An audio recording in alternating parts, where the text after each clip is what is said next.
de manière spéciale à Madame Yavelette, qui est directrice des affaires juridiques à l'ANAP. L'ANAP, c'est une structure du ministère de l'Environnement, c'est l'Agence nationale des aires protégées.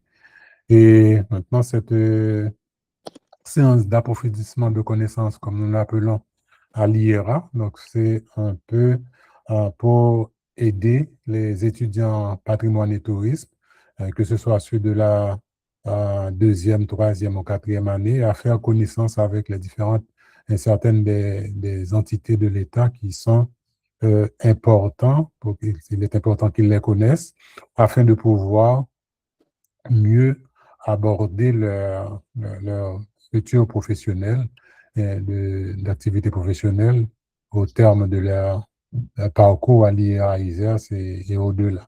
Donc, cette rencontre aujourd'hui va être réalisée par, prononcer, c'est une séance d'information, d'approfondissement de connaissances qui va être prononcée par Madame Cherlineda Laviolette, qui est, comme je l'ai dit tout à l'heure, à l'ANAP, directrice des affaires juridiques, et qui va nous entretenir de la gouvernance de ces aires protégées-là par rapport aux droits des communautés locales. Donc, sans trop tarder, donc cette séance sur radio à peut-être un maximum de 2 heures, pour finir à 2 heures, disons. Il y a Madame Laviolette qui va faire sa présentation et que vous serez invités, les étudiants, après la présentation, à poser les questions qui vous tracassent à Madame Laviolette, qui pourra, et à l'avenir, éventuellement, si c'est le choix que vous aurez à faire pour votre travail de fin de cycle, de travail sur les aires protégées. Donc, vous avez déjà une ressource qui pourra vous accompagner, en plus de votre encadre éventuel, pour pouvoir faire ce cheminement de rédaction de mémoire de fin de cycle. Donc, sans trop tarder, donc je passe la parole à Madame Laviolette pour sa présentation. Madame Laviolette, la parole est à vous. Merci, Monsieur Pio. Bonjour encore une fois. Bonjour à tous et à toutes. Je vous dis bienvenue dans cette séance d'approfondissement, comme vous l'appelez. Et je suis Charline Dalla-Violette. Comme M. Pio vient de le dire, je suis directrice des affaires juridiques à l'Agence nationale des aires protégées, la structure qui gère le SNAP. Le SNAP, c'est le Système national d'air protégées. C'est cette institution qui assure la gestion des aires protégées en Haïti et j'ai une spécialisation en droit international de l'environnement. C'est un plaisir pour moi aujourd'hui de partager cet espace avec vous afin d'échanger sur ce sujet, la gouvernance des aires protégées au regard de la conservation du patrimoine et les droits des populations locales. Pour ce sujet, aujourd'hui, on va envisager la méthodologie intégrative. Et pas de souci, s'il y a une question, un commentaire lors de mon intervention, vous pouvez lever la main et comme ça, on pourra interagir, on pourra échanger. Et pendant longtemps, l'histoire de la conservation de la nature s'est écrite sur un malentendu géographique et culturel. Et ça a mis en danger la transmission des valeurs ancestrales. Et ça a aussi provoqué la dégradation progressive de l'environnement en dépit de toutes les décisions politiques et concernant la conservation et la protection de l'environnement, particulièrement les aires protégées. Donc aujourd'hui, on est 5 juin et on célèbre la journée mondiale de la biodiversité, donc de l'environnement, excusez-moi, la journée mondiale de l'environnement. Donc c'est une possibilité en plus qu'on a pour échanger sur ce sujet assez intéressant. Et en plus, Haïti traverse une crise environnementale aiguë et aussi une crise socio-économique profonde. Et comme je viens de le dire, les différentes décisions politiques de conservation, malheureusement, copiées sur certains modèles internationaux d'exclusion, n'ont pas pu résoudre le problème de la conservation, le problème réel de la conservation et de la protection de la biodiversité. Donc, rapidement, cet échange va nous permettre de regarder la gouvernance au niveau d'Haïti et surtout la gouvernance des aires protégées, la protection de la biodiversité et les différents organes de l'Agence nationale des aires protégées aussi, une petite historicité sur les aires protégées, la déclaration des aires protégées et les structures de gestion opérationnelle. Donc, rapidement, on va regarder l'histoire de la conservation au niveau international, et puisque tout a commencé avec la création du parc national de Yellowstone aux États-Unis en 1872.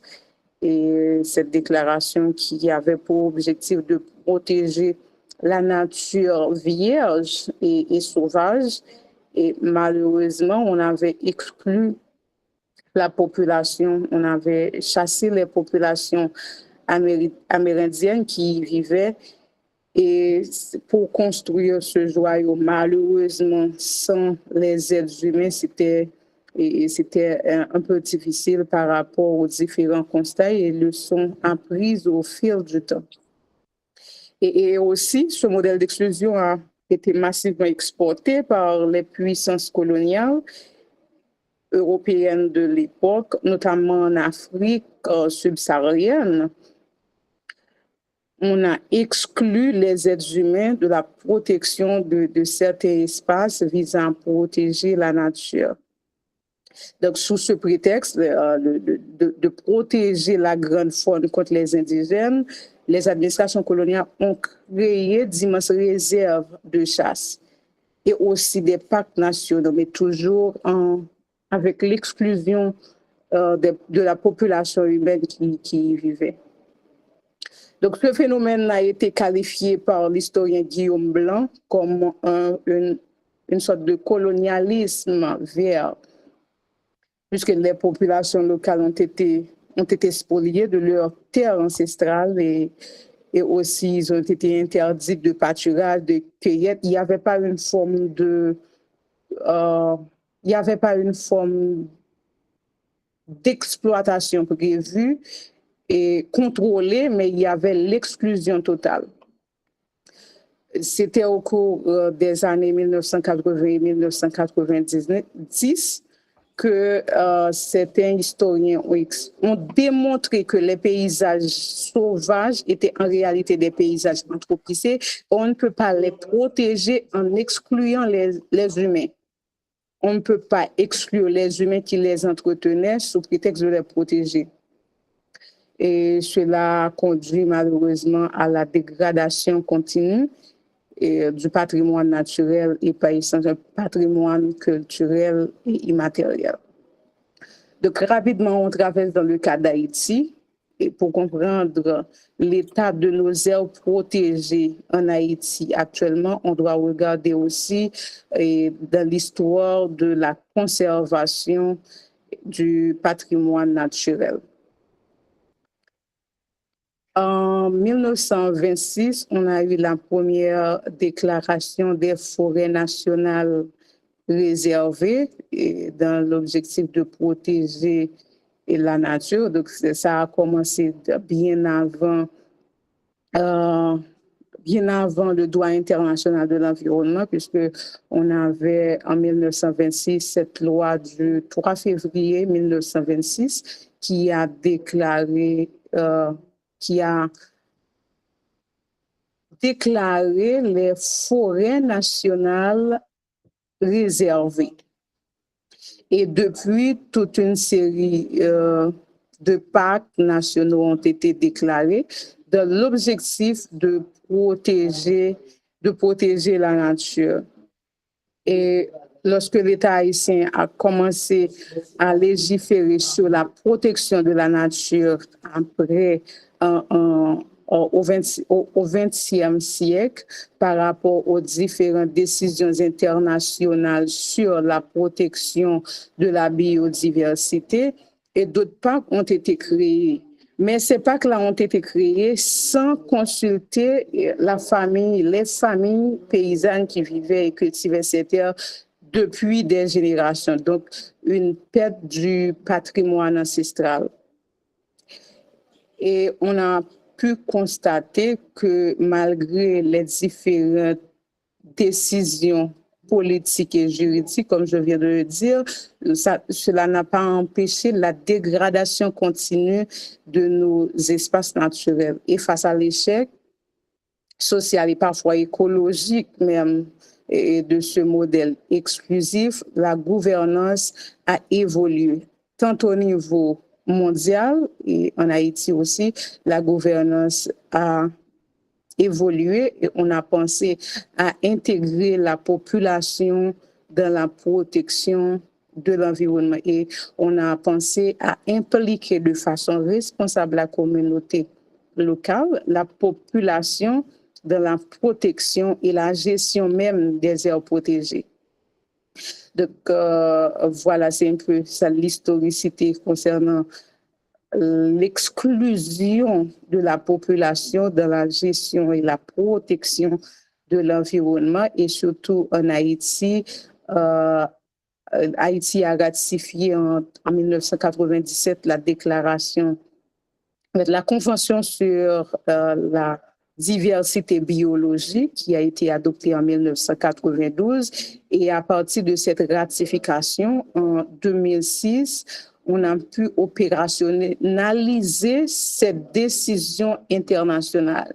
Et ça a été fait à travers le décret de 2006 et c'est ce décret qui a créé aussi l'Agence nationale des aires protégées, donc le décret qui a été publié le 26 janvier 2006. Donc là, à travers ce décret, on a créé cette institution autonome pour la gestion du SNAP. Et malgré cette décision de créer l'Agence nationale des aires protégées, ça a attendu jusqu'en 2017 pour opérationnaliser cette direction-là. Donc, c'est environ 9 ans après, 2006, 2017, 11 ans après, on a opérationnalisé cette direction qui est la direction générale de l'Agence nationale des aires protégées en tant qu'institution autonome sous tutelle du ministère de l'Environnement. Mais avant, c'était le ministère de l'Environnement, en quelque sorte, qui gérait tout, y compris les espaces réservés pour des protections ou qui avaient des objets de conservation assez sensibles, qui avaient des espèces endémiques. Donc, rapidement, on va regarder par rapport à la gouvernance de ces aires protégées. Une aire protégée, c'est quoi? Et selon la définition de l'UICN, qui est l'Union internationale pour la conservation de la nature, une aire protégée est un espace géographique clairement défini, reconnu et géré par des moyens juridiques et aux fins d'assurer la conservation à long terme de la nature. Donc, malheureusement, vous n'avez aucun support et je ne peux pas partager, comme j'avais dit à M. Pio, je peux pas partager mon écran et je parle de présentation PowerPoint parce que je suis sur le terrain depuis environ 2 semaines et des difficultés de réseau par-ci et par-là. Malheureusement, vous n'avez pas de support, mais un support vous sera partagé après la présentation. Voilà, rapidement, je retourne. Selon la définition de l'UICN, l'Union internationale pour la conservation de la nature, une aire protégée est un espace géographique clairement défini, reconnu et géré par des moyens juridiques. Et dans les différentes documentations stratégiques de la NAP, c'est un peu plus large par rapport à la définition de l'UICN.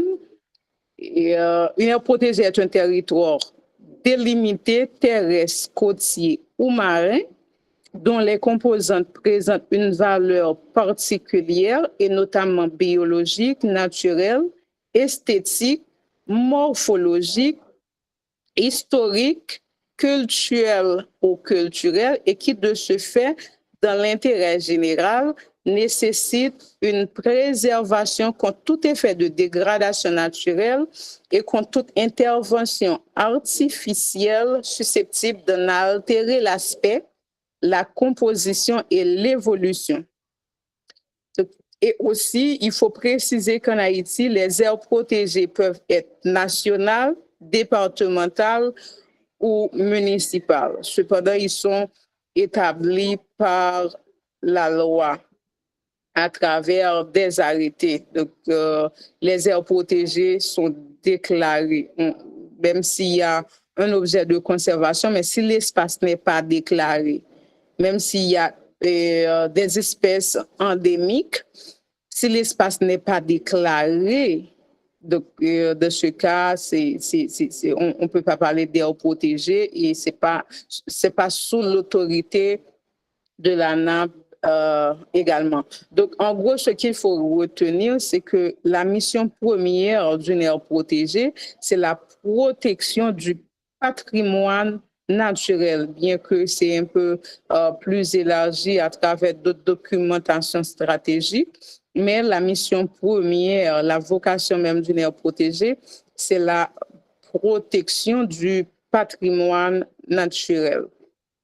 Et aussi, l'UICN a classé ces aires protégées en plusieurs catégories. Donc, on va rester focalisé sur le parc national qui vise à protéger principalement les écosystèmes à des fins récréatives. Donc, on a 6 catégories. Il y a 2 catégories de la catégorie 1, catégorie 1A et catégorie 1B. Il y a les réserves naturelles intégrales, il y a les zones de nature sauvage et ces zones-là, ce sont des zones naturelles non modifiées, protégées pour préserver son caractère sauvage. Et dans ces aires protégées-là, les activités humaines sont interdites. Il y a le parc national, comme je viens de le dire, qui est ce vaste espace naturel ou paysager géré principalement pour la protection des écosystèmes à des fins récréatives. Dans les parcs nationaux, il y a l'aspect, la circulation humaine est autorisée, mais réglementée. Il y a le monument naturel, et ce sont des aires protégées, des entités naturelles spécifiques, comme les grottes. Il y a dans la catégorie 4 les aires de gestion des habitats ou des espèces. Ce sont des espaces gérés pour la conservation par le biais d'interventions régulières. Donc, l'interaction humaine aussi est autorisée, mais contrôlée à travers surtout les plans de gestion, pas à travers les documents de déclaration comme l'arrêté qui déclare l'aire protégée, mais c'est réglementé à travers les plans de gestion qu'on va regarder un peu plus bas. Il y a aussi la catégorie 5 qui est le paysage terrestre ou marin protégé et la catégorie 6 qui est la dernière catégorie qui est l'aire protégée des ressources naturelles et gérées. Ce sont des aires aussi qui sont là pour protéger les écosystèmes marins ou terrestres. Et tout à l'heure, j'avais parlé du parc national qui désigne l'aire protégée dont le but est de protéger, de conserver un patrimoine naturel. Et comme c'est le cas du parc national Sans-Souci Ramier, là-bas, il y a la citadelle mais l'air protégé, c'est l'air protégé Citadelle sans souci ramier. Il y a ce patrimoine historique là-bas, mais il y a aussi un patrimoine naturel.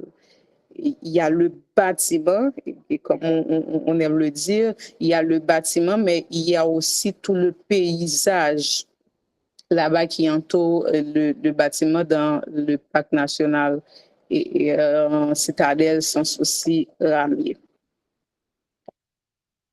Si on fait la transition pour aller dans la gouvernance des aires protégées, et il y a plusieurs types de gouvernance.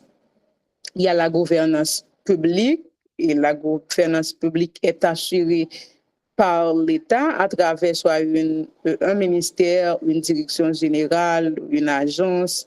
Il y a la gouvernance privée, et cette gouvernance est assurée par des organisations internationales, des fondations ou des propriétés privées. Il y a la gouvernance partagée ou cogestion. Il y a la gouvernance communautaire, ce qui est fait avec la communauté locale. Mais en Haïti, la gouvernance est la gouvernance publique. Elle est faite par le ministère de l'Environnement à travers l'Agence nationale des aires protégées. Comme c'était dit tout à l'heure, l'Agence nationale des aires protégées a été créée à travers le décret du 26 janvier 2006 et a été opérationnalisée en mai 2017. Donc, cela a attendu environ 11 ans pour opérationnaliser cette structure de gestion des aires protégées. Donc, la gouvernance est assurée par l'État. Et cependant, il y a dans certains cas où l'État délègue la gestion soit à la communauté, soit à travers une cogestion. Donc, je prends rapidement deux exemples. Et dans l'aire protégée des Trois-Baies, l'aire protégée des Trois-Baies est une aire protégée de catégorie 4, l'aire protégée gérée des ressources naturelles gérées des Trois-Baies est de catégorie 4. Il y avait une cogestion sur cette aire protégée-là. Et ça a été fait entre l'ANAP, qui est le gestionnaire principal des aires protégées, avec une organisation qui est la FOPOBIM. Donc là-bas, il y a une cogestion, une gouvernance partagée. C'est vrai, en Haïti, la structure de gestion, c'est l'État, la gouvernance publique. Elle se fait à travers l'ANAP, qui est une agence, l'Agence nationale des aires protégées, qui est aussi une direction générale autonome, sous tutelle du ministère de l'Environnement. Cependant, cette gestion peut être déléguée et l'ANAP peut envisager des cogestions aussi. Et c'est le cas de l'aire protégée des Trois-Baies où il y a une cogestion entre l'État et une organisation et une ONG. Et dans ce type de gouvernance, tout est planifié en parfaite concertation entre l'ANAP, le gestionnaire principal, qui est dans ce cas le co-gestionnaire, et l'organisation qui est aussi co-gestionnaire. Donc, il planifie la mise en œuvre du plan de gestion qu'on va regarder tout à l'heure, les plans de gestion dans le cas des différentes aires protégées, qui est un outil assez essentiel pour la gestion effective de l'aire protégée. Donc, de ce type de gouvernance, les deux co-gestionnaires s'assoient pour définir comment ils vont s'arranger pour mettre en œuvre les différentes décisions stratégiques visant la gestion effective de l'aire protégée, qu'il s'agit de conservation, qu'il s'agit de conservation, qu'il s'agit de surveillance, qu'il s'agit d'implication de la communauté locale dans la gestion des aires protégées. Donc, dans le second cas, c'est un cas où la gestion opérationnelle a été déléguée. Donc, c'est l'aire protégée du Grand Bois où la gestion a été déléguée à une organisation de base. Là, il y a co-gestion, il y a aussi gouvernance privée puisque la gestion est déléguée à une organisation de base. Et les différents membres fondateurs de cette organisation sont aussi des propriétaires des terres incluses dans cette aire protégée-là. Et dans cette aire protégée, il y a beaucoup de propriétés privées et la gestion aussi est déléguée à une organisation qui est Haiti National Trust, qui gère l'aire protégée du Grand Bois. Et dans ce cas où il y a délégation de gestion, la décision stratégique au niveau de la nappe reste les mêmes. Donc, il n'y a pas de changement. Quand il s'agit de décisions stratégiques qui concernent les aires protégées, mais ces aires protégées-là qui ont des délégations de gestion ne sont pas épargnées. Donc, la gouvernance de façon stratégique. Ce qu'on délègue, c'est la gestion opérationnelle. La gestion stratégique reste entre les mains de l'ANAP, puisqu'en Haïti, on a la gouvernance publique, sauf que dans certains cas, l'ANAP, en tant que gestionnaire principal, délègue la gestion opérationnelle à des entités, avec des organisations de la communauté locale vivant à l'intérieur même de l'aire protégée et aussi qui sont des propriétaires et des terres qui sont incluses dans les aires protégées.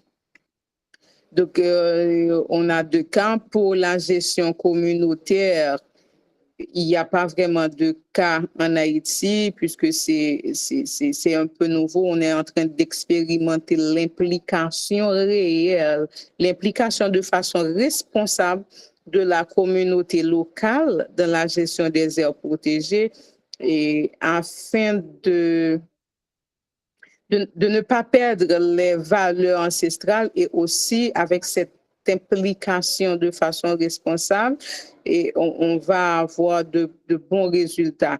Et on a plusieurs cas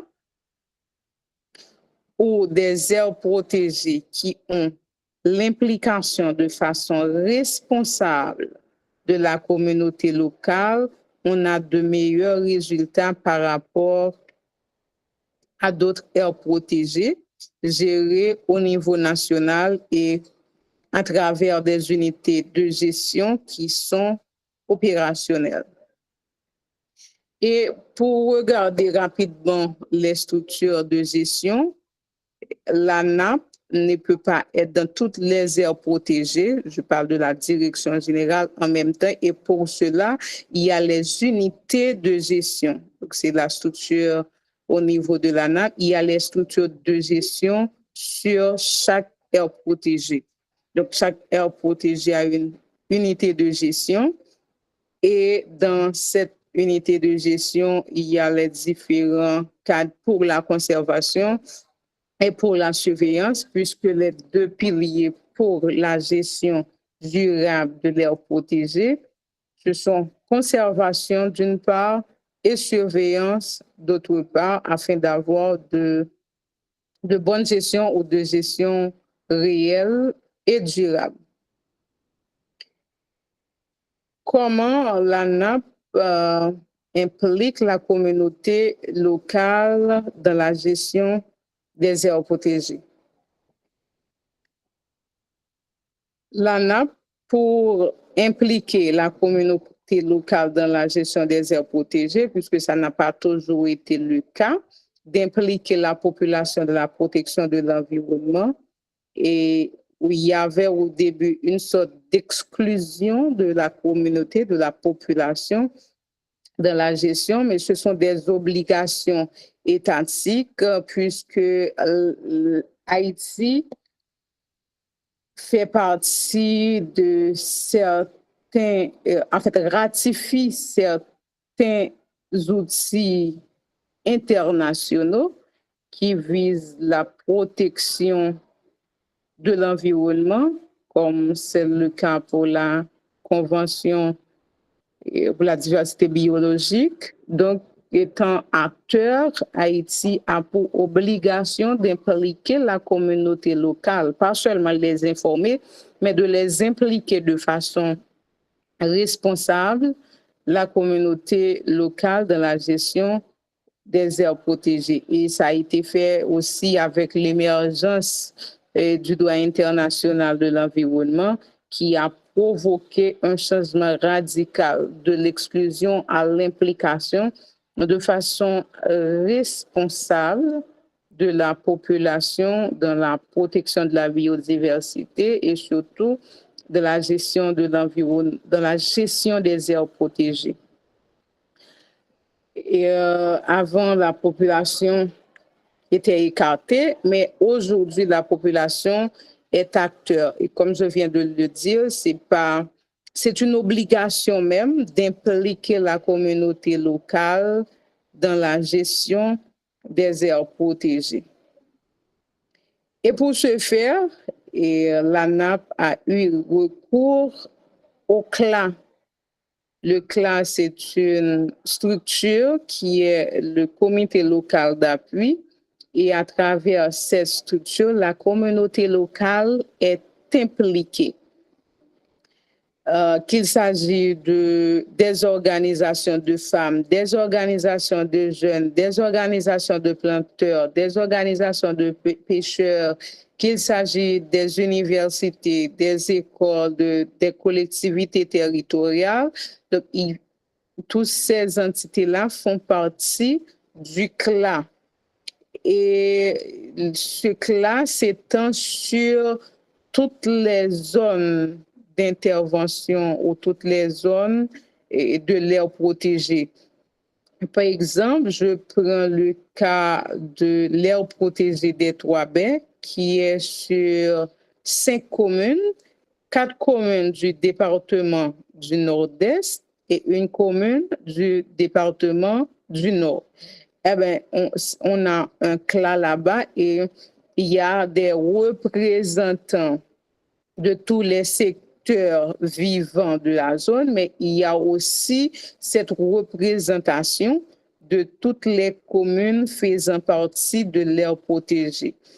Et les différents secteurs sont là, mais les différentes communes aussi sont là. Les différents secteurs comme les collectivités, les autorités locales, l'université, et puisque l'aire protégée est sur Limonade, il y a là-bas l'université de Limonade. L'université est impliquée, les autorités locales sont impliquées, les organisations de pêcheurs, puisqu'il s'agit d'une aire protégée marine et terrestre, eh bien, les organisations de pêcheurs sont impliquées, les organisations de femmes sont impliquées, les organisations des jeunes sont impliquées. Donc, on a une représentation de tous les acteurs clés de la communauté et aussi une représentation des différentes communes faisant partie de l'aire protégée. Donc, c'est à travers cette structure-là que l'ANAP matérialise les décisions politiques et juridiques d'impliquer la communauté locale dans la gestion des aires protégées. Donc, c'est pas vraiment une volonté, mais c'est plutôt une obligation puisque le principe 10 de la déclaration de Rio a défini 3 piliers pour la démocratie environnementale et Haïti, pour avoir ratifié ces outils internationaux-là, donc ne doit quand même se soumettre à ces obligations-là et impliquer. Il y a l'accès à l'information et il y a l'accès à l'information, il y a la participation au processus décisionnel et il y a aussi l'accès à la justice. Donc, la population, non seulement elle doit être informée des différentes décisions étatiques relatives à la protection de l'environnement et de l'air protégé, mais aussi elle doit participer au processus décisionnel. Donc, il y a une obligation de les informer, mais cette obligation ne s'arrête pas là. Non seulement on doit les informer, mais on doit les impliquer aussi. Donc, ce sont des obligations juridiques que le ministère de l'Environnement et l'ANAP, qui est la structure de gestion du SNAP, qui est le Système national d'air protégé, elle doit se plier à ces obligations-là en impliquant la communauté locale. Et comme je le dis tout à l'heure, la façon dont elle implique la communauté, c'est à travers le CLA, qui est le comité local d'appui. Donc, le CLA est rattaché directement à l'unité de gestion. L'unité de gestion, c'est la représentation de l'ANAP au niveau local. Donc, c'est cette représentation qui assure la gestion opérationnelle dans les aires protégées. Dans chaque aire protégée, il y a une unité de gestion. Et aussi, il y a le plan de gestion. Le plan de gestion, c'est le document qui définit les activités dans l'aire protégée. Donc, à travers le plan de gestion, non seulement l'implication de la communauté locale est prise en compte, mais aussi les niveaux de responsabilité. Le plan de gestion définit aussi les différentes interventions envisagées dans chaque espace. S'il y a des espaces où les activités humaines sont totalement interdites, eh bien, c'est clair, dans le plan de gestion, on définit les zones d'interdiction, on définit les zones tampons, on définit aussi le noyau dur et les différentes activités qu'on peut faire et aussi les différentes activités qui sont totalement interdites dans les aires protégées. Même si on a des aires protégées où l'interaction humaine est totalement interdite, donc c'est un peu difficile par rapport au contexte d'Haïti et l'instabilité politique, et ça empêche la gestion effective puisqu'on a des aires protégées qui sont totalement occupées, mais il y a des espaces qui sont des espaces où les activités humaines sont interdites totalement. Mais il y a aussi des espaces où les activités humaines sont envisageables, mais sont réglementées. Eh bien, tout est clair dans ce document qui est le plan de gestion. Et actuellement, en Haïti, on compte environ 33 aires protégées et malheureusement, toutes ces aires protégées-là ne sont pas dotées de plans de gestion et la structure du CLA aussi n'est pas encore opérationnelle pour cette implication qu'on parle de la communauté locale. Donc, c'est un droit qu'ont les habitants qui vivent dans les aires protégées, dans les zones tampons des aires protégées. Et ils ont le droit de s'impliquer dans les décisions, dans le processus de décision visant la gestion de l'air protégé et aussi ces gens-là vont faciliter la transmission, le partage des valeurs ancestrales. Et on a des aires protégées aussi où on ne peut pas gérer sans la communauté locale. Par exemple, si on prend une aire protégée, comme c'est le cas de l'aire protégée de Sodo, il y a des activités, c'est toute une histoire, il y a un patrimoine là-bas à gérer, il y a un patrimoine là-bas à protéger. Donc, certaines fois, on a besoin de la communauté locale pour cette transmission, pour partager avec nous, à côté de ce beau paysage qu'on regarde là-bas, de ce saut qu'on regarde, de toutes ces belles choses naturelles qu'on regarde, de ce patrimoine et naturel qu'on regarde là-bas. Il y a aussi le patrimoine immatériel qu'on ne peut pas perdre. Et pour ne pas perdre, on doit avoir la transmission. Et pour cette transmission, on aura besoin de la population, de ces gens-là qui connaissent certaines histoires, c'est de la réalité pure de l'air protégé de Sodo. Donc ça, c'est un cas et d'air protégé. Il y a aussi d'autres aires protégées, par exemple l'air protégé de canapé vert. Et certaines fois, on trouve des gens qui font des jeûnes là-bas.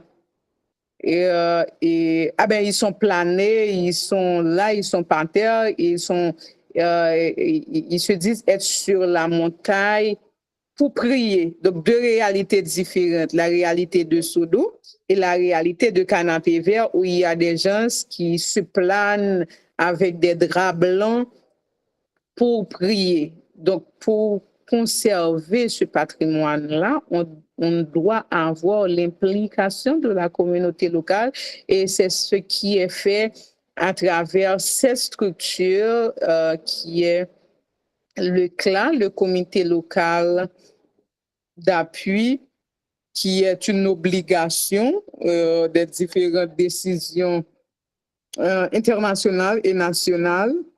Et cette obligation se matérialise à travers cette structure-là.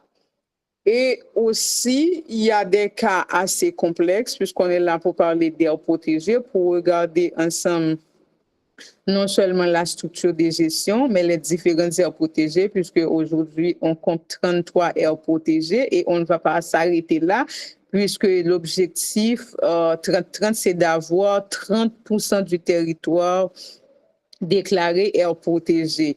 Il y a aussi des aires potentielles, donc on ne peut pas parler tant que ces espaces-là ne sont pas déclarés, soit par un arrêté ou aussi par un arrêté au niveau national, mais au niveau communal aussi, par un arrêté communal. Tant que ce n'est pas déclaré, on ne peut pas parler de ces aires potentielles. Parce que là, il y a des espaces où quand on regarde, on voit l'urgence de protéger et ce patrimoine-là. Il y a urgence, mais il y a toute une procédure. Et il y a un cas complexe. C'est vrai, on a parlé de la méthode interactive, étant donné qu'il n'y a pas de main levée. On avance pour terminer avec l'intervention et pour ensuite prendre les différentes questions. Donc, il y a un cas complexe, c'est l'aire protégée sans souci, citadelle sans souci ramier. Donc, la nappe a une responsabilité et l'ISPAN a une responsabilité de l'autre côté. Donc, pour protéger de façon responsable cette aire protégée-là, il faut une harmonisation des interventions de l'ISPAN et de la NAB. Et on a eu le mois dernier une situation, et malheureusement, c'était scandaleuse et triste, qui a provoqué des pertes en vies humaines, malheureusement. Mais c'est une situation qui mérite, qui demande une action rapide. Cependant, par rapport à l'action rapide que cela exige, il faut regarder la responsabilité de chaque institution, puisque là-bas, on a Citadel, qui est un patrimoine, il s'est déclaré, il fait partie des patrimoines mondiaux. Donc, et aussi, on a l'air protégé que la NAB est gestionnaire du SNAP et l'air protégé fait partie du SNAP.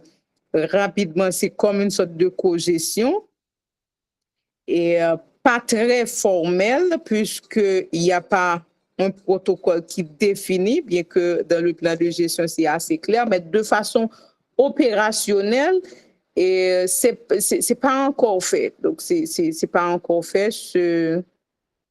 l'accord pour une cogestion. Mais c'est co-géré, c'est toujours public, mais c'est co-géré puisque l'ANAP, comme je viens de le dire, a sa responsabilité et aussi l'ISPAN a sa responsabilité et dans la gestion de cet espace-là, la gestion opérationnelle de l'air protégé, Citadel sans souci, Ramire. Et puis, en termes de partage d'expérience concernant l'implication de la communauté locale, je partage avec vous une expérience que je viens de faire concernant l'implication de la communauté locale dans la gestion de nos patrimoines naturels. Et dans les aires protégées, où il y a un comité local d'appui. Le comité local d'appui, c'est la structure la structure à travers laquelle on implique de façon responsable la communauté locale. Donc, c'est une représentation de la population locale qui vit dans l'aire protégée. Et dans ces aires protégées-là, où il y a un clan actif, où il y a une participation de façon responsable de la communauté locale, eh bien, on voit que la gestion est faite de façon réelle. Ce que je veux dire, c'est que dans les aires protégées où il y a un clan actif, où la population est impliquée dans la gestion, eh bien, la population assure la gestion. Les écosystèmes sont protégés, la biodiversité est protégée. Je prends le cas du complexe Baradère-Caïmite, qui est une aire protégée qui s'installe sur le département des Nippes et aussi le département de la Grand'Anse. Eh bien, là, il y a un clan actif, il y a une implication de la communauté locale. Eh bien, dans cette aire protégée-là, la biodiversité est protégée. C'est comme si on n'a pas besoin de forces répressives pour protéger l'espace. La population est engagée. Chaque citoyen est un citoyen responsable qui assure la surveillance. Si quelqu'un a tendance à exploiter de façon abusive la forêt mangrove, eh bien, rapidement, il y a un membre de la population qui intervient pour dire non, mais voilà ce qu'on va faire, on va appeler le juge de paix. Alors que ces gens-là, ce sont des membres de la population, ce ne sont pas des gens qui ont un salaire, qui sont engagés et qui ont un intérêt pécuniaire. Désolé. Et ces gens-là sont impliqués de façon responsable. Et la sensibilisation est faite et ce sont ces structures-là même qui assurent la sensibilisation à travers ses représentants vers d'autres membres de la population. Et ces membres-là de la population sensibilisés deviennent à leur tour un véritable agent de surveillance qui assure la surveillance, qui assure les différentes interventions, l'harmonie entre les différentes actions, qu'il s'agit de pêcheurs pour les aires protégées et marines, qu'il s'agit de planteurs ou d'exploitants pour les aires protégées terrestres. Donc, c'est à travers cette expérience-là, on comprend non seulement qu'il y a une obligation, mais il y a une urgence d'impliquer la communauté locale, puisque là où la communauté locale est active dans la gestion, on a de meilleurs résultats. On n'a pas vraiment trop d'efforts à faire au niveau central pour délivrer la marchandise, pour faire la sensibilisation, pour faire la restauration et pour faire aussi la surveillance. Et je prends un autre cas, et l'air protégé, je prends l'air protégé des Trois-Baies, par exemple, qui avait pas un CLA opérationnel où on est en train de renforcer cette structure-là. Eh bien, dans cet espace-là, à première vue, quand on regarde le citoyen, on essaie de sensibiliser, mais il demande où est son intérêt. Il demande comment il va faire puisque ses enfants, ses activités et même sa nourriture de tous les jours dépendent de l'exploitation et des ressources naturelles. Donc, ces populations-là se questionnent sur comment elles vont faire, comment elles vont s'arranger pour vivre si on arrive à interdire les différentes activités, on arrive à interdire les différentes interventions ou l'exploitation abusive des ressources naturelles. Donc, ce sont deux cas de figure très, très, très différents dans la mesure où là où il y a la communauté, la population locale qui est impliquée, eh bien, le patrimoine est mieux protégé. Et dans le cas où on n'implique pas, on informe et de façon responsable, la communauté locale n'est pas impliquée, eh bien, c'est l'exploitation abusive. Et c'est ce qui explique qu'en dépit des différentes décisions politique, juridique à protéger les espaces, malheureusement, on assiste à une dégradation. Donc, les outils juridiques, on en a assez, mais la réalité est assez complexe tant qu'on ne comprend pas l'urgence d'impliquer la communauté locale dans la gestion de ses ressources, les ressources naturelles, de la protection du patrimoine naturel et aussi du patrimoine immatériel, puisque derrière chaque aire protégée aussi, il y a une histoire.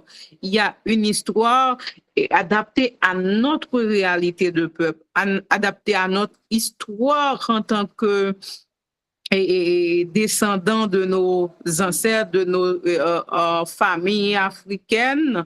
Donc, il y a toute une histoire charriée derrière chaque aire protégée. Et pour ne pas perdre ces histoires-là, pour ne pas perdre le patrimoine, eh bien, il faut une implication, il faut respecter les droits de chaque citoyen afin de les impliquer, puisque, comme je l'avais dit, c'est pas seulement une volonté, mais c'est une obligation d'impliquer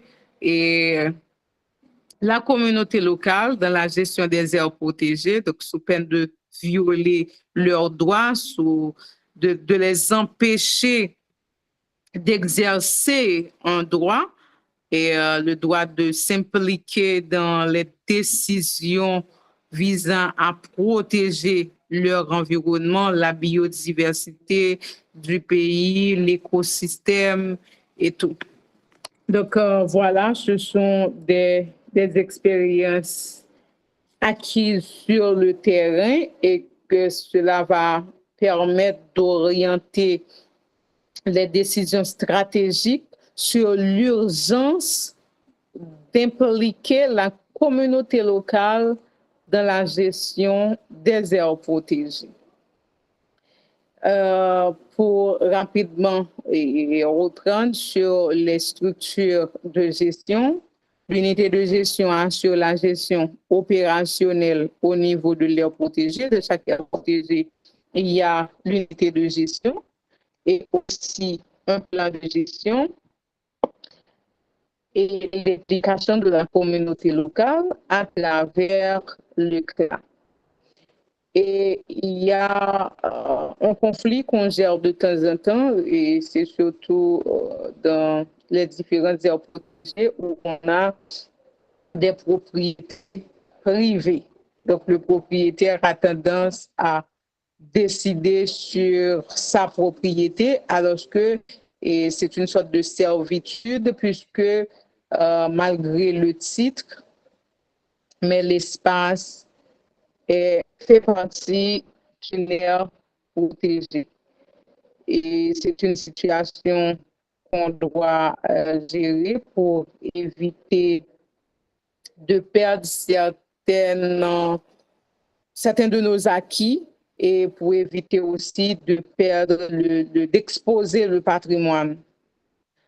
Et voilà, c'est un peu ça sur la structure de gouvernance. Maintenant, je vous laisse l'espace pour les questions ou les interactions et puis ça va nous permettre d'approfondir sur les points qu'on n'a pas pu toucher lors de l'intervention. Merci, Monsieur Pio. Je vous restitue le lutrin virtuel. D'accord. Merci à Madame Laviolette pour cette présentation. Donc, ça nous a permis d'entrer un peu dans la cuisine, on pourrait dire, de la nappe et surtout les différentes comment elle est structurée, l'unité de gestion, avec le plan de gestion, avec les CLA, etc. Donc, on vous dit merci pour cette présentation. Donc, moi, je vais laisser la parole aux étudiants qui ont certainement des questions à vous poser, peut-être avant que les étudiants se manifestent. Donc, vous avez mentionné en dernier lieu, c'est la relation un peu de cogestion, même si c'est non officiel, entre l'ISPAN et l'ANA, parce qu'il y a trait au parc national historique Citadelle Sans Souci Ramier.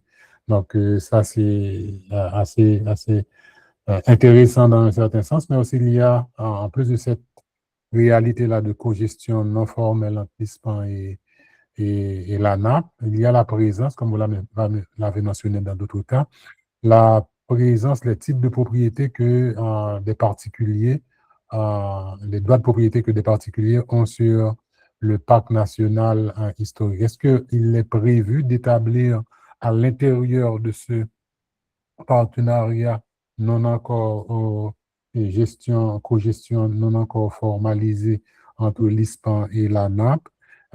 Est-ce qu'il est déjà envisagé la mise sur pied d'un CLA à l'intérieur du parc national historique pour précisément aborder le problème de les propriétés, les nombreux propriétaires privés qui, au niveau du pourcentage, je me rappelle, ça dépasse largement les 60% du territoire du parc appartient à des privés. Est-ce qu'il y a une préoccupation par rapport à ça et en vue de la mise sur pied d'un CLA?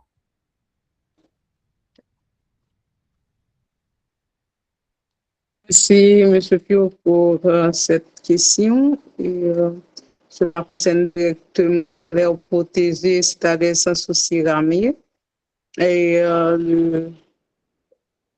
la citadelle est classée patrimoine mondial par l'UNESCO et il y a aussi l'aire protégée qui est déclarée. Maintenant, pour la gestion, dans le plan de gestion, il a été prévu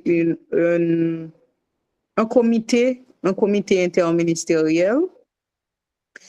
Et puisque l'ANAP a une responsabilité, c'est le ministère de l'Environnement, et il y a aussi l'ISPAN qui assure la gestion de la citadelle en tant que patrimoine. Maintenant, c'est pas opérationnel, c'est déjà prévu dans le plan de gestion, mais il reste à opérationnaliser cette collaboration, cette co-gestion pour de meilleurs résultats ou pour une meilleure gestion de l'air protégé. Et effectivement, la communauté locale va être impliquée, mais pour le moment, c'est pas encore opérationnel.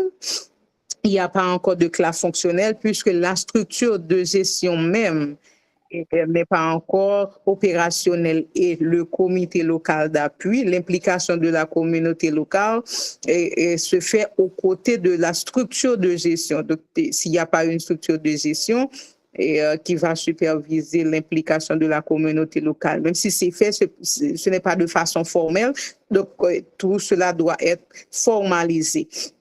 Et en plus, votre question me permet d'aller rapidement dans la légalité et de l'implication de la communauté locale. Donc, les décisions internationales concernent Haïti, puisque Haïti a ratifié ces outils de droit internationaux. Maintenant, c'est opérationnalisé dans le décret de 2006. Maintenant, la structure même du CLA, puisque l'ANAP a pour obligation d'impliquer la communauté locale et l'ANAP a décidé de le faire à partir de cette structure-là, mais la structure est prise en compte à travers le décret 4 de l'ANAP qui est en cours de publication en fait, pour les prochains jours, on se dit, puisque ce document-là est dans sa dernière phase. Maintenant, pour opérationnaliser ces structures, le CLA, qui est l'implication de la population locale dans la gestion de l'air protégé, il faut en quelque sorte opérationnaliser sur le terrain la structure de gestion, et ce qui n'est pas encore le cas pour Citadelle, malheureusement, ce patrimoine de grande envergure qui ne nous concerne pas seulement en tant que peuple, mais qui concerne tout le monde, puisque c'est classé patrimoine mondial. Mais à côté du bâtiment, entre parenthèses, il y a aussi tout le paysage naturel qui fait partie de l'air protégé Citadelle Sansso-Cirami.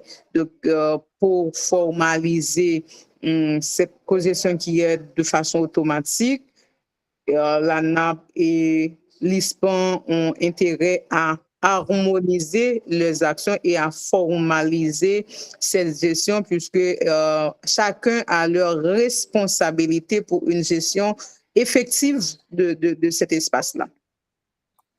Donc, merci, Madame Hervulette. Il y a François Mitsuka qui a levé la main. Vous pouvez poser ta question, François. Bonsoir, Madame La Violette. Bonsoir, Monsieur Pio. Bonsoir, toutes camarades qui là. Et nous remercions Madame La Violette pour une si belle présentation. C'est vraiment enrichissant. Nous vraiment apprenons un peu le bagage.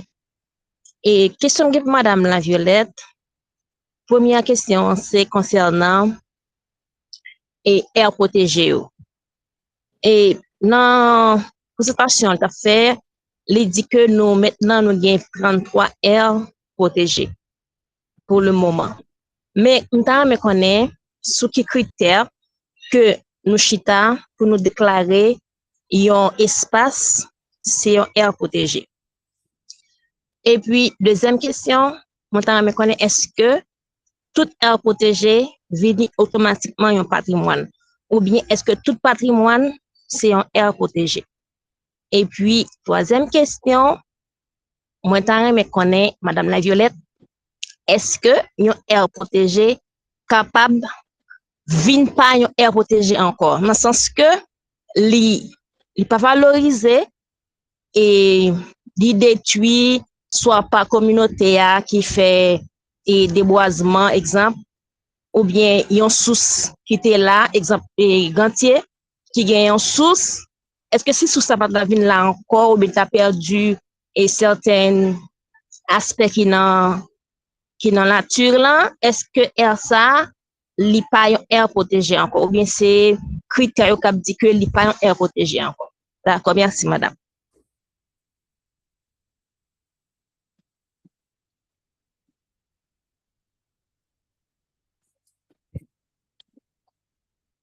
Merci beaucoup pour la question. Malheureusement, j'étais déconnectée lors de la première question.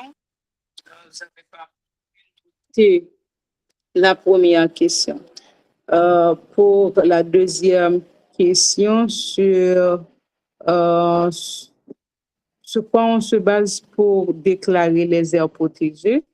Donc, je réponds pour dire pour arriver à la phase finale de déclaration d'aires protégées, il y a tout un processus. D'abord, on identifie l'objet ou les objets de conservation.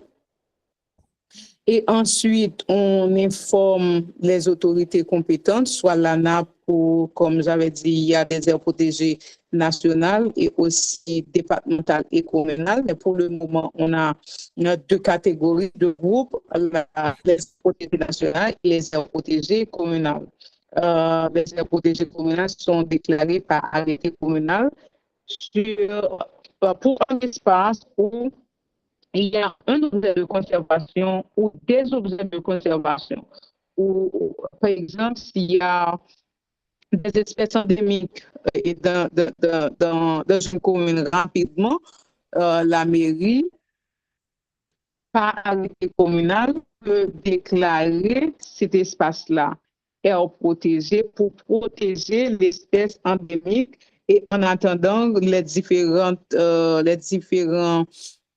travaux de recherche sur l'espèce et endémique constatée.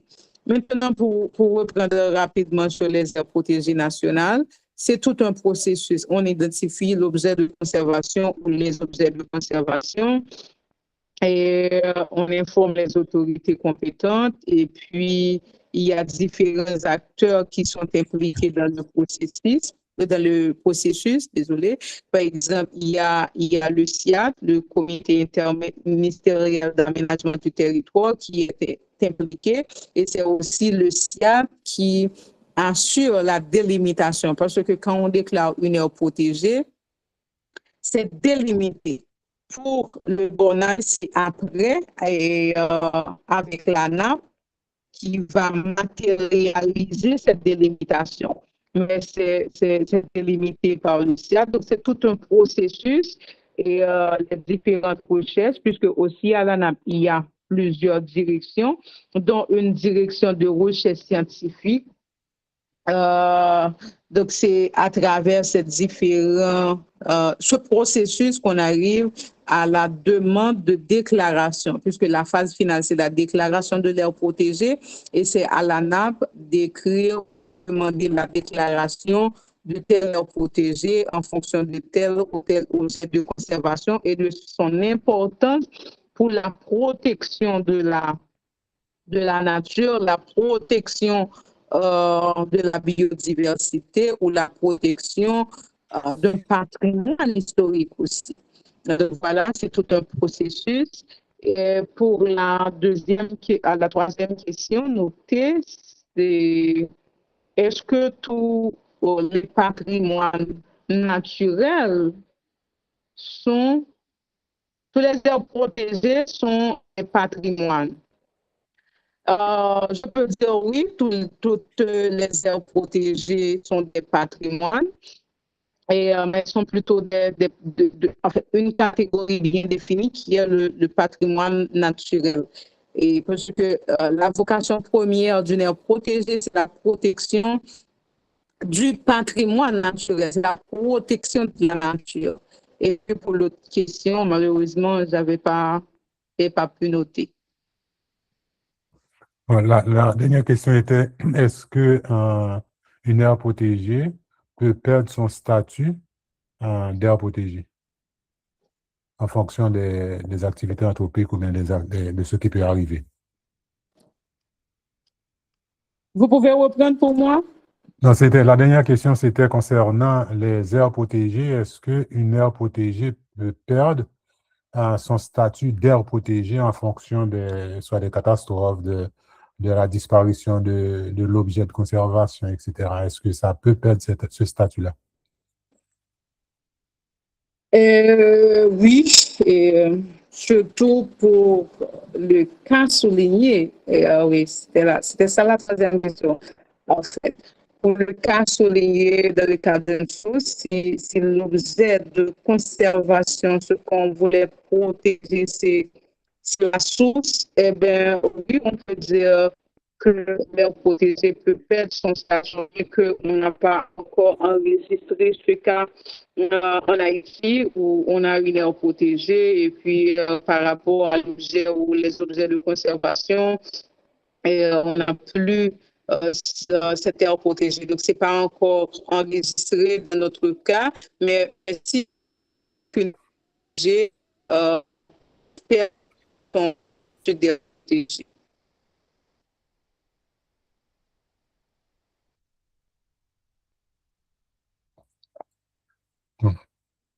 Donc, on a perdu les dernières syllabes de votre phrase. Donc, en tout cas, c'est clair, le statut d'aire protégé n'est pas éternel. Donc, ce statut-là peut être perdu. Donc, il y a une autre question avec ces Ojni.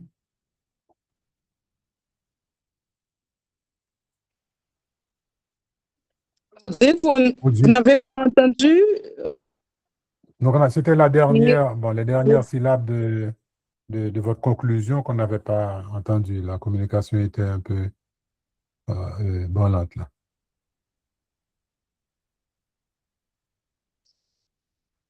Oui, en fait, j'ai répondu pour dire qu'effectivement, une aire protégée peut perdre son statut. En fait, ce n'est pas encore enregistré dans le cas d'Haïti.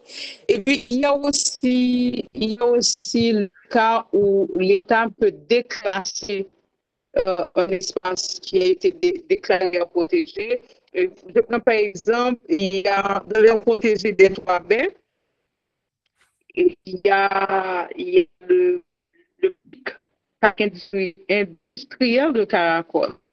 Il y a une partie de cet espace-là qui a été déclassée automatiquement.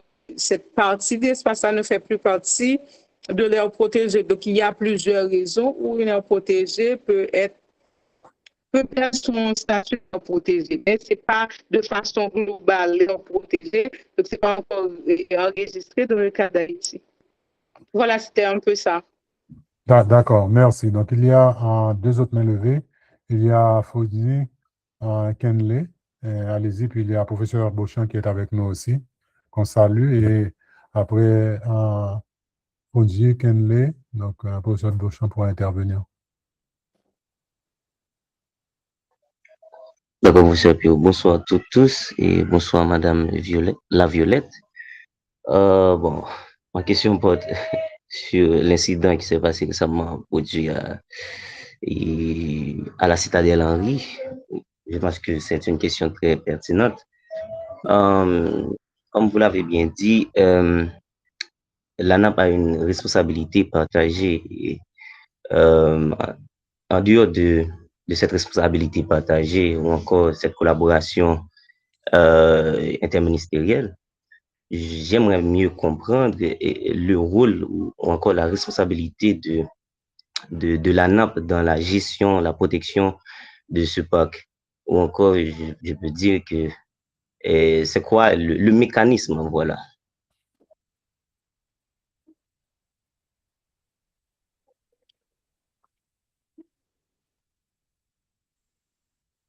Comme dit tout à l'heure, malheureusement, il n'y a pas de structure de gestion opérationnelle là.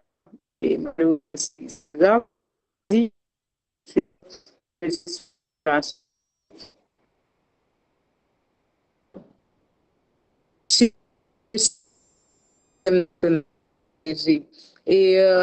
il y a un cas particulier, c'est le cas de l'aire protégée citadelle sans souci ramier.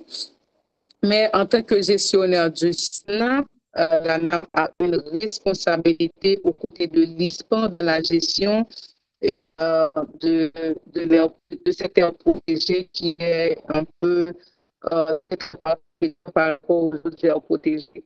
Et dans le plan de gestion, je crois qu'on a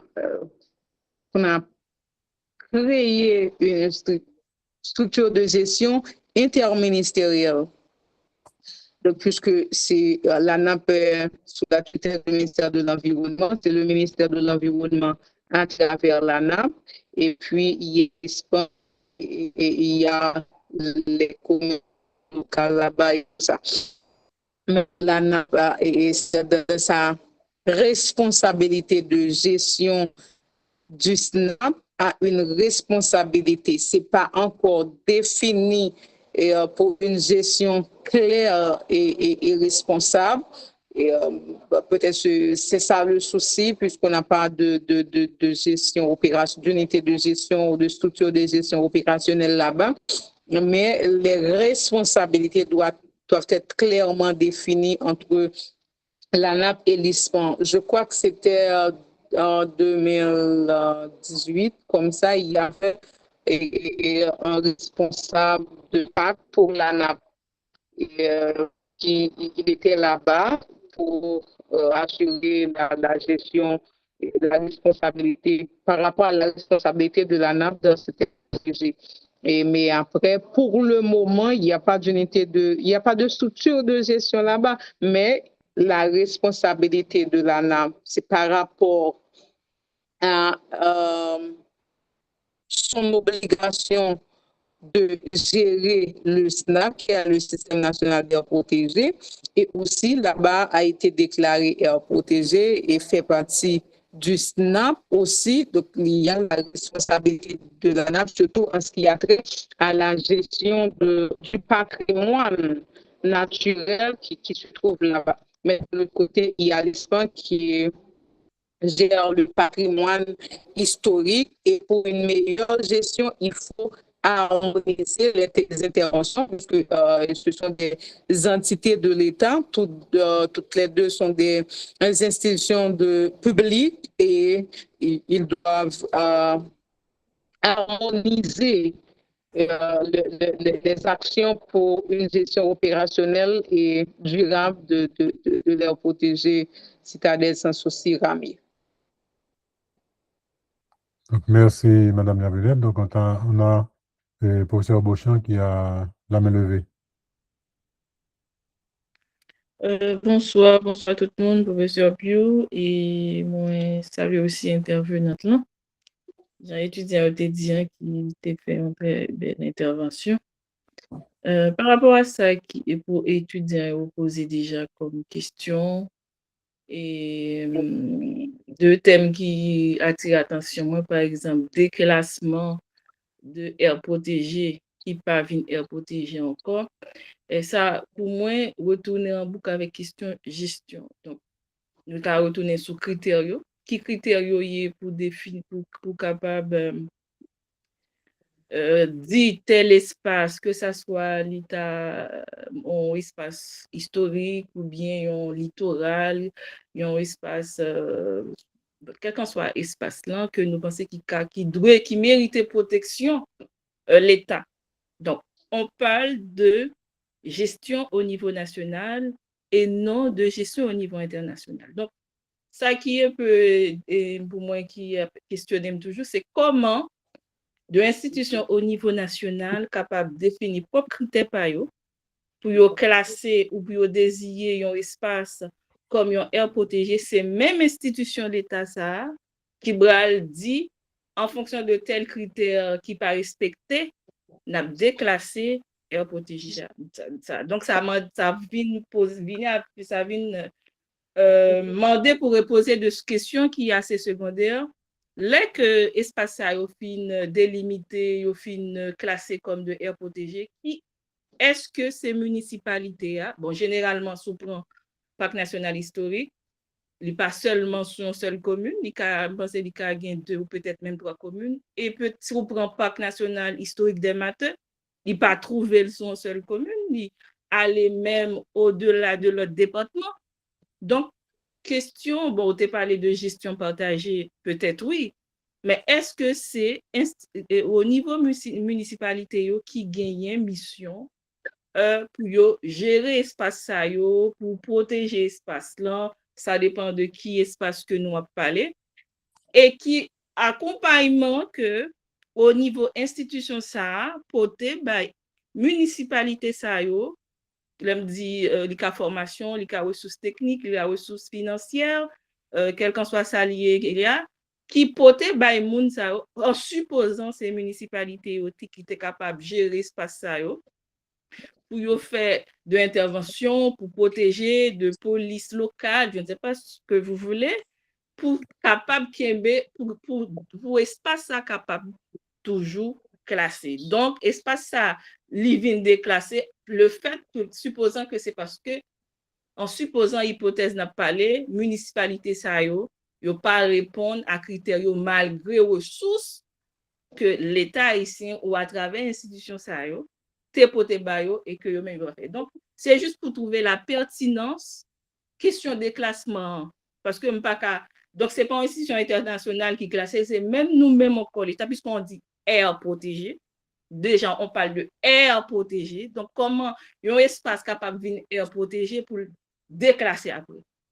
Alors que c'est même l'État encore qui a obligation émission pour protéger air ça. Parce que si on est capable, un espace capable de classer comme air protégé, c'est parce que les constituer une ressource vitale, que ce soit pour la mémoire ou pour l'histoire, ou bien du point de vue environnemental et écosystémique, ou bien les cas là, nous dans l'espace, nous en bas de l'auto. Donc, ça représente une ressource vitale, soit du point de vue économique, mémoriel, tout ce que vous voulez. Donc, l'État est conscient de l'importance de ces espaces-là, et ça fait, pour moi, c'est une sorte de labellisation que lié, l'IRELO air protégé. Donc, gagner un paquet de ressources qui, normalement, tu as supposé déployer pour tenir à ce que ressources ça yo, non seulement y aurait été bon, reparaître dans le classement pour moi, il est inimaginable comment l'État a fait une classe et puis le déclasser encore, parce que c'est même lui-même encore qui gagne obligation pour protéger air ça yo. Donc, du coup, quelle est la mission exacte de cette institution qui a pour mission de classer en fonction de ses propres critères pour classer espace ça yo et pour accompagner tout zone, population qui vivent, gens qui ont mentionné là, souvent dans le même espace ça yo, parce que yo capable, c'est de espace de vie que yo cahier. Donc, comment l'État prévoit pour lui accompagner moun sa yo qui vivent dans le même espace ça yo, et au-delà du fait que pas la gen moun, comment espace ça yo, et d'autant plus qui exploitation que l'État tient à faire de l'espace ça, parce que c'est des ressources que yo y. Donc, comment institution ça yo, qui programme, qui gagne au niveau des institutions ça, pour les valoriser et dynamiser espace ça yo, qui peut empêcher éventuellement un déclassement qui a fait, même si me trouvez question de déclassement, n'est pas pertinent dans le sens que où c'est même l'État qui définit ces critères et c'est même l'État tout qui va l'appliquer critères ça. Merci.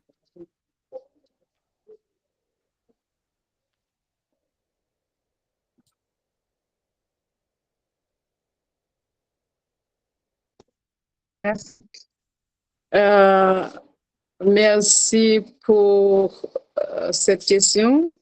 Et par rapport à la réponse sur le cas où une aire protégée peut perdre son statut d'aire protégée, dans la mesure où ça peut permettre aussi d'éclaircir. On n'a pas enregistré de cas où une aire protégée perd son statut d'aire protégée en Haïti.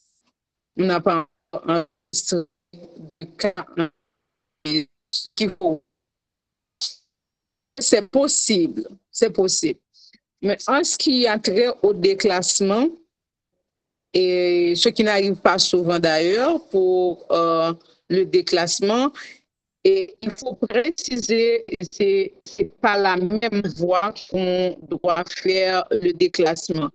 Par exemple, une aire protégée qui a été déclarée par arrêté présidentiel, eh bien, si on fait un déclassement d'une partie de cet espace-là, eh bien, ça doit suivre la même voie par arrêté,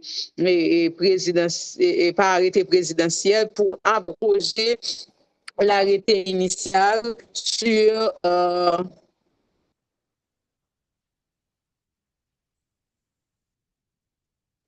vous m'entendez? Oui, vas-y, continue. OK. Oui, donc c'est pas la même voie. Un autre arrêté présidentiel va abroger l'arrêté initial pour le déclassement avec une nouvelle limitation. Donc c'est pas par hasard qu'on décide de déclasser toute ou une partie ou toute une aire protégée et où c'est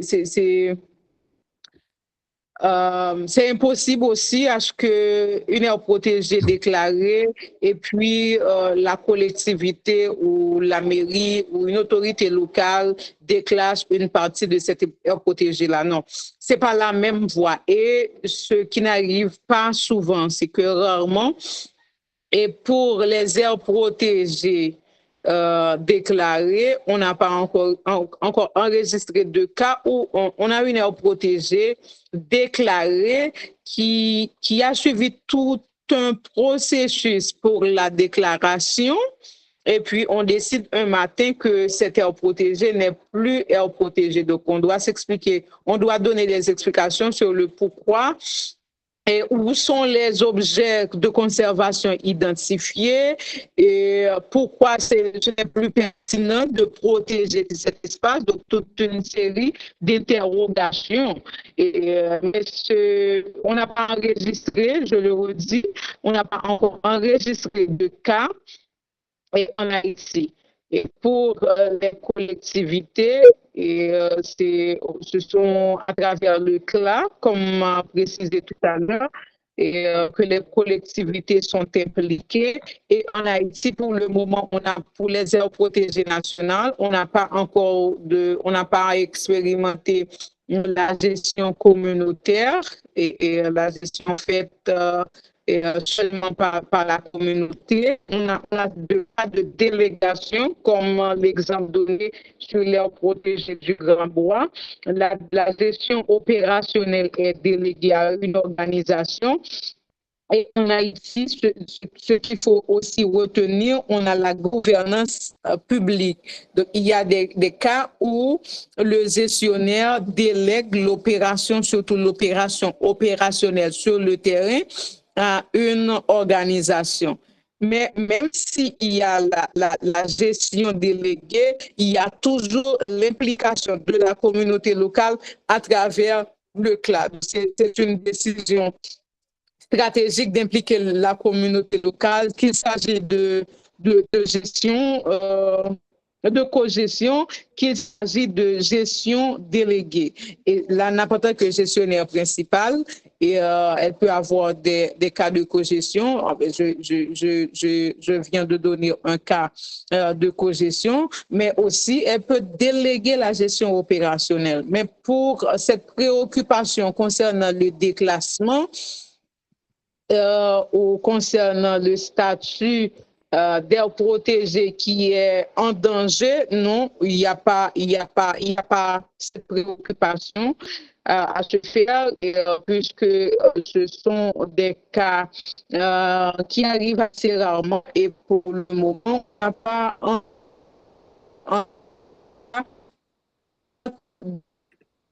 de statut. Et protégé. Pour la déclaration d'une aire protégée, c'est tout un processus et il y a d'autres institutions qui sont impliquées dans le processus. On peut pas, la NAP ne peut pas, ou bien la collectivité ne peut pas lever un bon matin pour changer le statut de l'espace, puisque ce n'est pas la NAP qui déclare les aires protégées. La NAP, après les différentes étapes pour arriver à la déclaration, eh bien, l'ANAP soumet le dossier pour demander la publication de l'arrêté déclarant telle aire protégée en fonction de sa pertinence pour la protection de la nature, puisque la vocation première de l'aire protégée, c'est la protection de la nature. L'ANAP produit la demande et l'ANAP attend. Ce n'est pas à l'ANAP, dans une décision administrative, de déclarer une aire protégée. Donc, c'est vrai, on peut remarquer des aires potentielles. Eh bien, à ce moment, l'ANAP va initier les démarches pour arriver à la publication. Et si ce n'est pas à l'ANAP de publier à travers une décision, de déclarer à travers une décision administrative les aires protégées, donc l'ANAP ne peut pas aussi déclasser à elle seule et une partie d'un territoire d'une aire protégée ou déclasser toute l'aire protégée. Donc, c'est pas à l'ANAP de le faire. Qui fait la demande alors? Pour la question posée dans le chat, donc, on n'a pas encore enregistré ce cas pour le moment ou une perte de statut d'aire protégée. Mais pour répondre à je crois que c'était la deuxième question, c'est possible. La population locale. Donc, si la population locale pouvait déclasser des espaces de l'aire protégée, on n'aurait pas d'aire protégée en Haïti, puisqu'il y a des aires protégées qui sont sur des propriétés privées et on gère à chaque fois, on rencontre des contraintes avec surtout les qui veulent disposer de leur propriété ou qui souhaitent faire quelque chose d'autre avec sa propriété. Donc, voilà. Est-ce qu'il y a des questions dans le chat? Oui. Pour le chat, ça va. Donc, il y a une main levée, c'est Jenny Laborde. Mais aussi, on peut dire que l'histoire des aires protégées, c'est une décision, on peut dire, hautement politique. Ça dépend de l'époque, de la population, des communautés, de la société, je n'aime pas dire société civile, mais de l'intérêt pour les communautés à protéger leur patrimoine naturel. Par exemple, on peut voir une décision politique peut être prise pour balayer d'un revers de main l'existence légale d'une aire protégée. On voit ceci se passer un peu partout en Amérique du Nord, où les forêts, par exemple aux États-Unis, les forêts fédérales sont mises en question à travers des règlements, des dispositions administratives pour que ces forêts-là qui étaient protégées ne le soient plus et que des autoroutes puissent les traverser. Donc, on voit c'est une décision politique aussi de pouvoir conserver une aire protégée ou bien de les éliminer. Donc, il y a cet aspect-là aussi. Donc, c'est jamais définitif. Un pouvoir, quelqu'un qui n'a aucun, qui est mobile principalement, donc c'est les travaux d'infrastructure ou bien l'agriculture, etc. Donc, peut prendre une décision de renverser l'existence d'une aire protégée et pour pouvoir donner libre cours aux investissements économiques. Donc, on passe à la deuxième, à la main il y a Jenny Laborde qui est levée, puis ensuite, c'est professeur Beauchamp qui revient. J'aimerais juste, je ne vais pas prendre un peu de temps, et j'aimerais rebondir un petit peu par rapport à ce que tu viens de dire et aussi la dame. Oui, très rapide, oui. Donc, premièrement, ce que tu viens de dire, et justement, la question c'était, comme l'a dit l'intervenant, donc c'est son institution qui soumet la demande, je suppose, à l'exécutif. Donc, la question c'était, qui fait généralement, est-ce que les communautés locales peuvent faire des demandes? Par exemple, il dit, nous avons un espace là, nous voudrions que cet espace puisse intégrer le classement des aires protégées. Peut-être pas, je suppose que non. Donc, est-ce que c'est l'institution elle-même au niveau de l'État, je ne sais pas, par exemple, le fédéral, comme tu l'as dit, Fernet-Pio, qui décide que tel ou tel espace doit faire partie des classements des aires protégées en fonction de tel et en fonction de leur importance. Donc, pour moi, la question de déclassement, je l'ai posée en fonction parce que en fonction pour moi, en fonction justement de la gestion, cette gestion opérationnelle dont on parle. Donc, si l'État lui-même qui a décidé de classer tel espace en fonction de son importance, alors quel est l'intérêt après pour déclasser? Donc, j'avais comme l'impression que le déclassement, il est peut-être en fonction de la mauvaise gestion qu'un tel espace puisse faire objet. Alors que c'est l'État lui-même qui fait le classement, c'est l'État lui-même qui actionne de manière positive à ce que cet espace-là puisse être protégé. Donc, l'enjeu du déclassement, pour moi, j'essaie de comprendre sa pertinence en fonction de l'État qui est l'acteur. C'est l'État qui est l'acteur. Donc, à quel moment, justement, l'État comment je peux dire, l'État invite la population locale, c'est à travers des actions, mais quand je dis des actions secondaires et même très secondaires. Donc, l'État en lui-même qui décide en France, parce que c'est lui qui est le juge, c'est lui qui font les analyses, qui font les études scientifiques, c'est lui qui est le juge, alors il a déclaré. Et après, il va déclarer en fonction d'une mauvaise gestion. Donc, ça revient à la question fondamentale et la question de gestion, même la vision même de l'État sur la question de gestion du patrimoine en Haïti. On sait qu'il n'y a pas une vision, justement. C'est vrai, on pose des actions, on a des institutions, on a des lois, etc. Mais d'une vision globale en ce qui concerne le patrimoine en Haïti, on sait que l'État n'a pas une vision claire là-dessus. C'est pour ça que moi, je pose la question du classement et du déclassement. Qu'est-ce qui fait la demande? Est-ce que c'est l'État qui classe en fonction de ses prérogations ou bien quand l'État déclasse, c'est en fonction de quoi? Alors, c'est c'est l'État qui a les ressources et c'est l'État lui-même qui protège.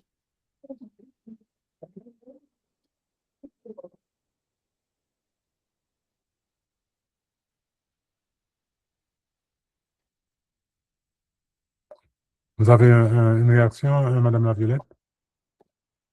Oui. Oui. Concernant la demande, puisque c'est tout un processus qui peut initier, qui peut faire une demande. N'importe quel acteur peut faire une demande pour la déclaration d'une aire protégée. Cependant, après la demande, tout n'est pas fini et ce n'est pas la déclaration de façon automatique. Donc, ça va déclencher le processus. Et une organisation, par exemple, la collectivité territoriale, par exemple,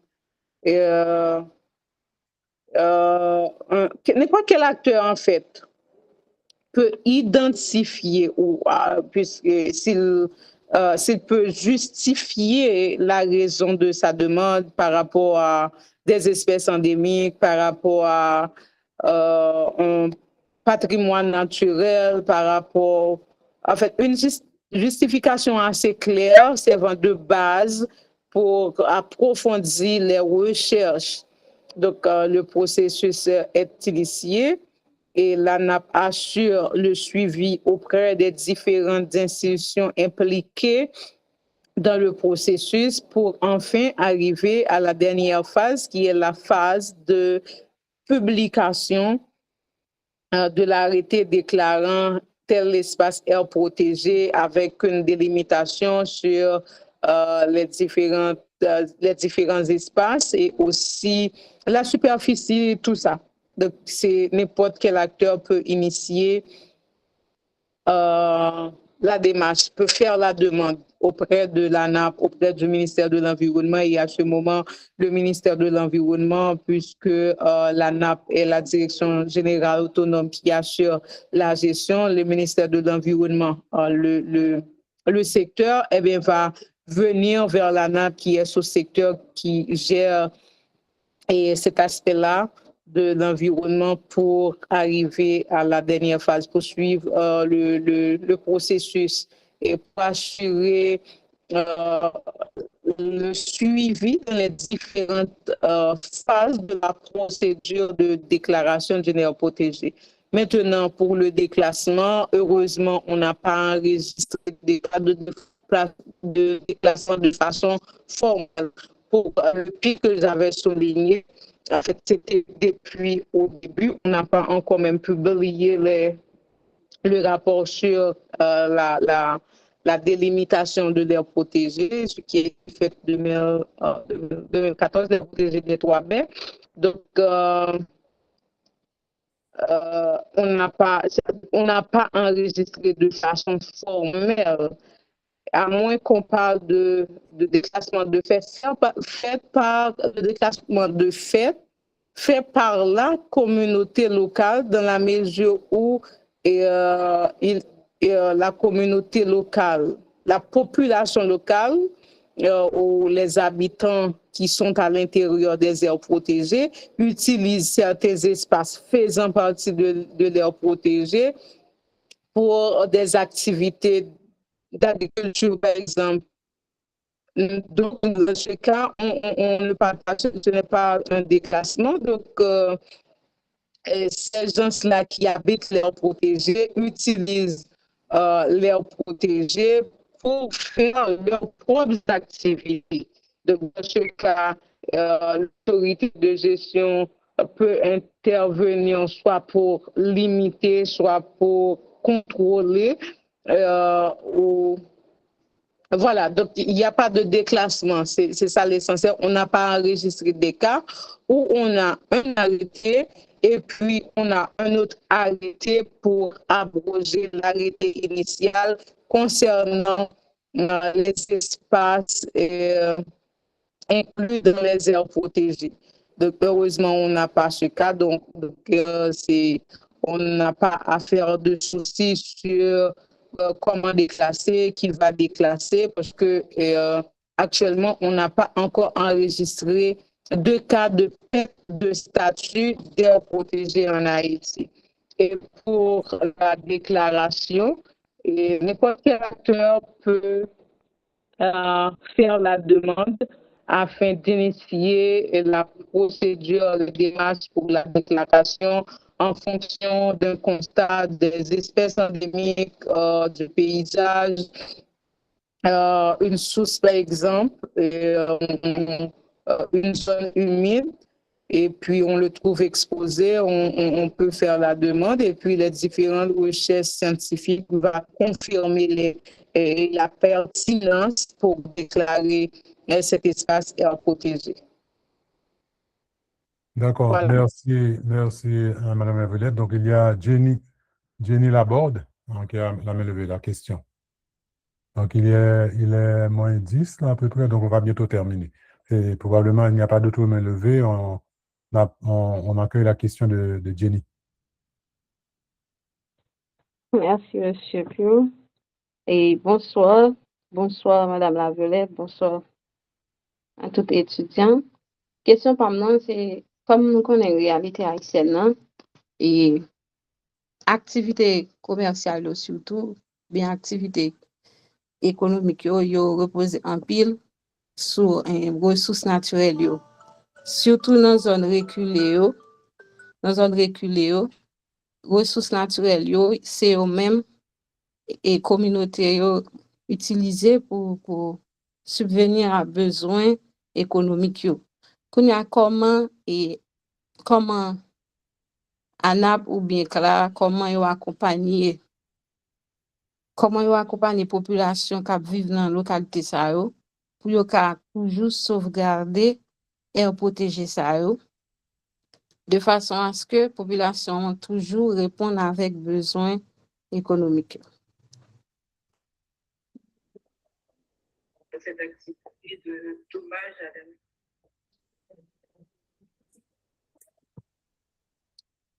Merci pour cette question assez pertinente, surtout en ce qui concerne les membres de la population qui dépendent directement de la nature. Et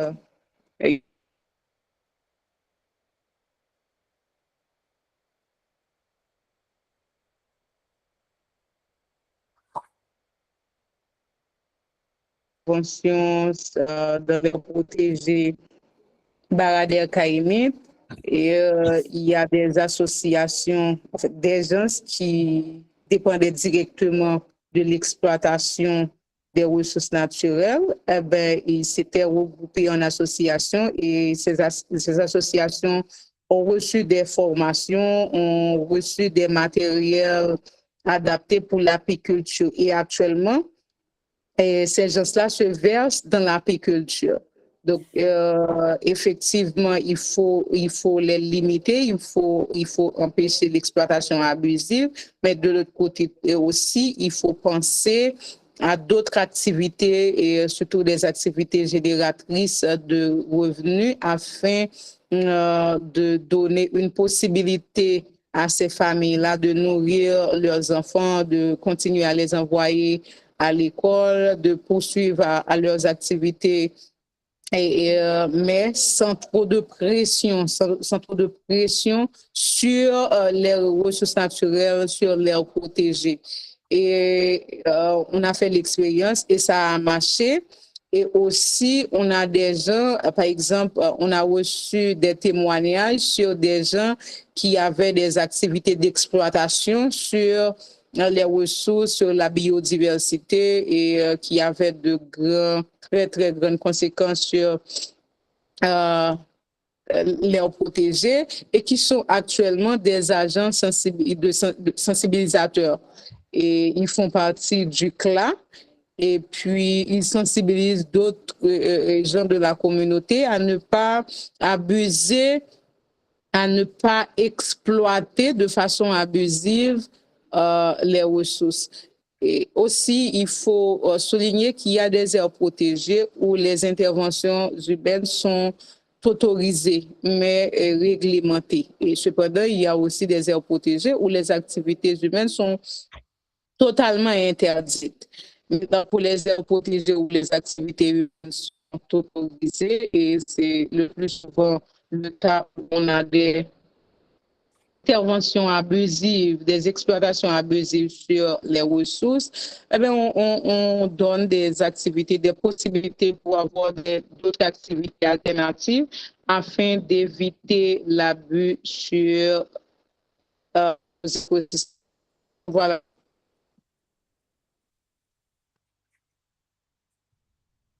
D'accord. Merci, Madame Laviolette. Donc, il n'y a pas une dernière question. On pourrait en prendre une dernière. Donc, c'est pratiquement la fin. Il n'y a pas de questions encore.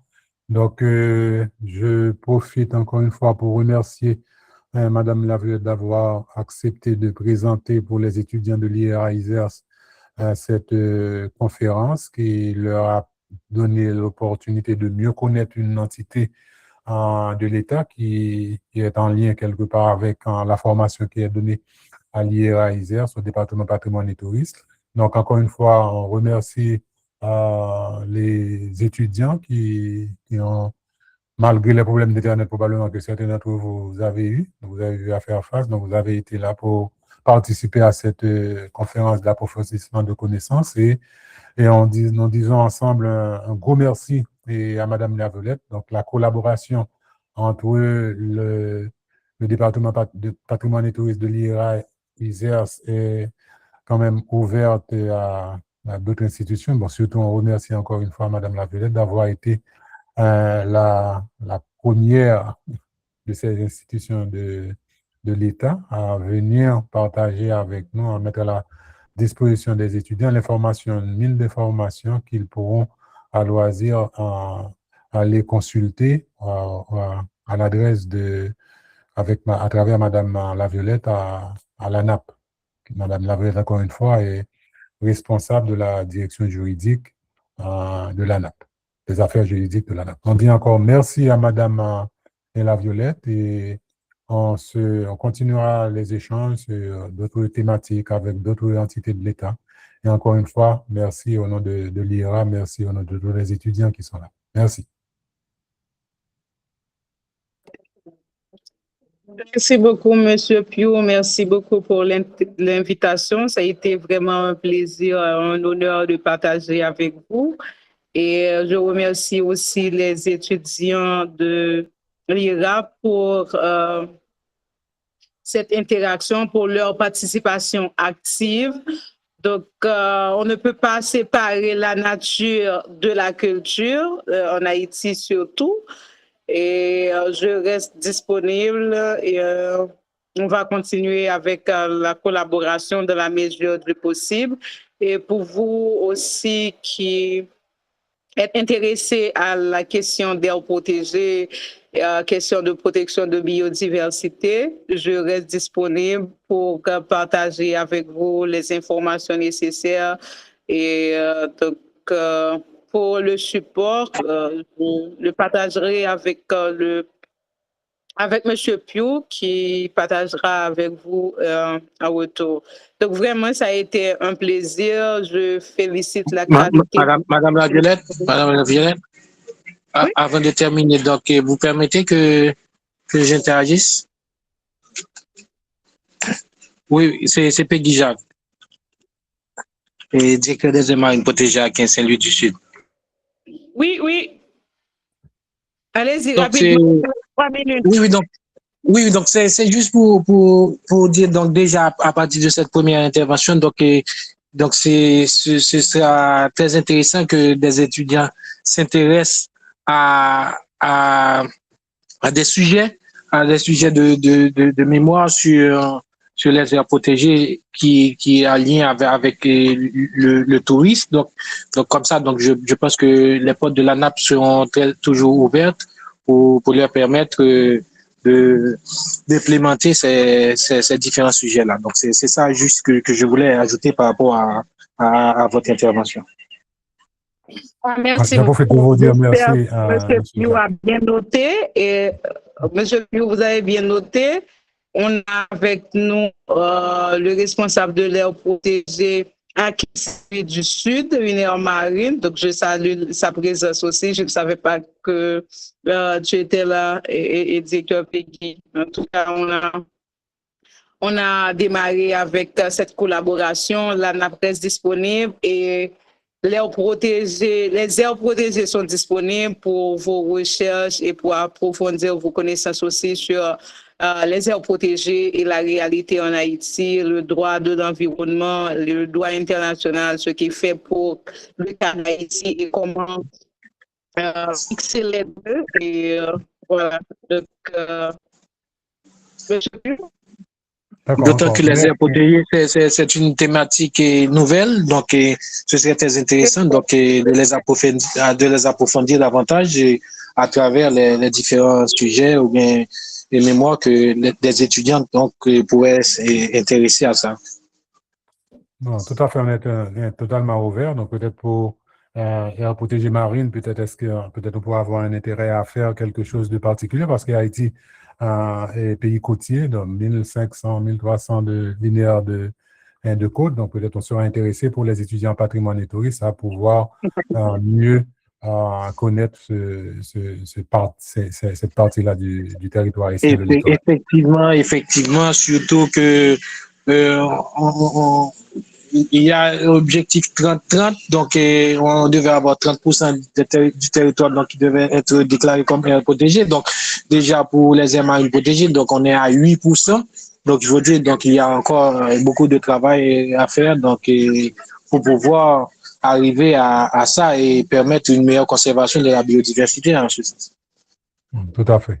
Donc encore une fois, donc on dit merci à vous de l'ANAP, c'est Monsieur Peggy Jacques et encore Madame Charline La Violette. Donc on vous dit merci et à très bientôt, j'espère. Merci beaucoup. Je serai toujours très intéressé donc à participer à à ces genres de forums-là, donc avec les étudiants. Donc déjà, on a fait un premier pas, donc d'autres pas, donc il reste encore à faire pour. Oui. À travers Madame Laviolette, je pourrais obtenir vos coordonnées, comme ça on pourra planifier quelque chose. Merci. Oui, je reste disponible. Bon après-midi. D'accord, merci à tout le monde, merci. Merci d'avoir été là, merci, bonne fin de journée, bon après-midi. Right. D'accord, bye bye.